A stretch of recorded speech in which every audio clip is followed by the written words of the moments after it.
పేదవాడి పక్షాన నిలబడతాం, ప్రజా గొంతుకై నినదిస్తాం. వాయిస్ ఆఫ్ వాయిస్లెస్, తెలుగువారి మనస్సాక్షి సాక్షి టీవీ. సాక్షి టీవీ ప్రసారాల కోసం మీ స్థానిక కేబుల్ ఆపరేటర్ను వెంటనే సంప్రదించండి. కుటుంబంలోని అందరం కలిసి వాకింగ్కు వెళ్లామని, తాము ఇంటికి వచ్చేలోపే తన భర్తను చంపేశారని వాపోయారు దిల్సుఖ్ నగర్ కాల్పుల మృతుడు చందు భార్య నారీభాయ్. కుంట్లూరు గుడిసెల వ్యవహారంలో రాజేష్ డబ్బులు వసూలు చేశాడని, దానిపై ఫిర్యాదు చేసినందుకే తన భర్తపై కక్ష కట్టారన్నారు. రాజేష్ మాజీ మావోయిస్ట్ అని, అతని దగ్గర గన్స్ ఉన్నాయని తన భర్త కూడా చెప్పాడన్నారు. తన భర్తను చంపినట్లే నిందితులను కూడా కాల్చి చంపాలని డిమాండ్ చేశారు నారీభాయ్.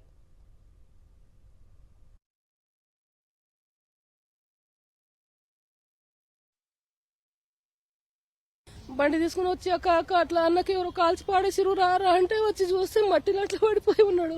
ముగ్గురికి చూసిన, ఒక ఆయన గుర్తుపడతా రాజేష్. ఆయన ఏదో మరి నాకు తెలియదు, నక్సలేటు ఏదో ఆయన మా ఆయనతో కూడా చెప్పిండు. నాకు ఆయన దగ్గర గన్నులు ఉన్నాయి, అట్లా ఉంటాయి ఆయన దగ్గర అని చెప్పిండు. రాజేష్, సుధాకర్ అనే ఆయన, మున్నా, రాయుడు అనే వాళ్ళు గొడవలు ఏం లేదమ్మా. అప్పుడు కుంట్లూరులో వాళ్ళు గుడిసెలేసిరు. ఆ గుడిసెలు వాళ్ళు అంత డబ్బులు అవన్నీ వసూలు చేసుకుంటుంటే మా ఆయన అడ్డుపడి 40 వాళ్ళకి చెప్పిండు అట్లా వసూలు చేసుకుని తింటురని. తింటుంటే ఇంకా వాళ్ళు వార్నింగ్ ఇచ్చిరు ఆయనకు. మా ఆయనకి ఎన్ని బుల్లెట్ దిగినా ఆయన కూడా అన్ని బుల్లెట్ దిగాలి. మా ఆయనకి ఎట్లా చంపిరో ఆయనకు నేనే చంపాలి, నా చేతితో నేను చంపాలి అంతే. ఆయన ప్రాణం ఎంతగానో పట్టుకుంటూ పెట్టవాడిందో ఆయనకు అట్లే దిగాలి. ఆయనకి ఇక్కడ తీసుకొచ్చి ఆయనకు కాలుస్తేనే మా అన్నకి ఇక్కడ నుంచి శవం తీసుకెళ్తాము, లేదంటే తీసుకెళ్ళాము. తీసుకెళ్లే ప్రసక్తే లేదు. ఆయన తీసుకురావాలి. ఫస్ట్ ఎవరు వారు చంపారో వాళ్ళని చేయాలి. పేదవాళ్ళ దగ్గర డబ్బులు వసూలు చేయవద్దు ఆ మాటతోనే అతను పగ పెట్టుకున్నాం. మమ్మల్ని ఎందుకు పైసలు వసూలు చేయనిస్తలేరు మీరు? అతని పేరు నాకు తెలియదు, భానుచంద్ర అంటున్నారు కదా, తనకు తెలియదు, మాకు అది క్లియర్ గా తెలియదు.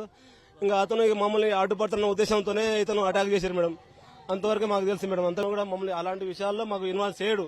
మీరు రావద్దు, మీరు చిన్న పిల్లలు అని చెప్పి మమ్మల్ని రాడు. ఏదైనా అతనే చూసుకుంటాడు. మా ఇంటి విషయాలు కానీ, అమ్మ నాన్నకు, పిల్లలకు, మా పిల్లలు, మా ఇద్దరు అన్నదమ్ముల పిల్లలు కూడా తనే చూసుకుంటాడు. కఠినంగా శిక్షించాలి మేడం. ఇటువంటి దుర్మార్గులు భూమి మీద తిరగదు మేడం. చీడ పురుగులను మాత్రం బతకనివ్వద్దు. కోచింగ్ సెంటర్లలో మాట్లాడి ఎంతో మందికి న్యాయం చేసిండు మేడం. కానీ ఆయనకి ఇంత అన్యాయం చేస్తారని మేమైతే ఊహించలే మేడం. మాకు ఎంత మొన్ననే మా కొడుకు ఫీజు మాట్లాడతా అని చెప్పి వెళ్ళిపోయాడు మేడం. మాకు ఏం తెలియదు, ఏం జరిగిందో తెలియదు మేడం. కానీ ఇంత భూదాగదారుగా వాకింగ్ పోతుండనే చెప్పేసి వెళ్ళిపోయారట మేడం. మాకు ఏం తెలియదు ఏం జరిగిందో.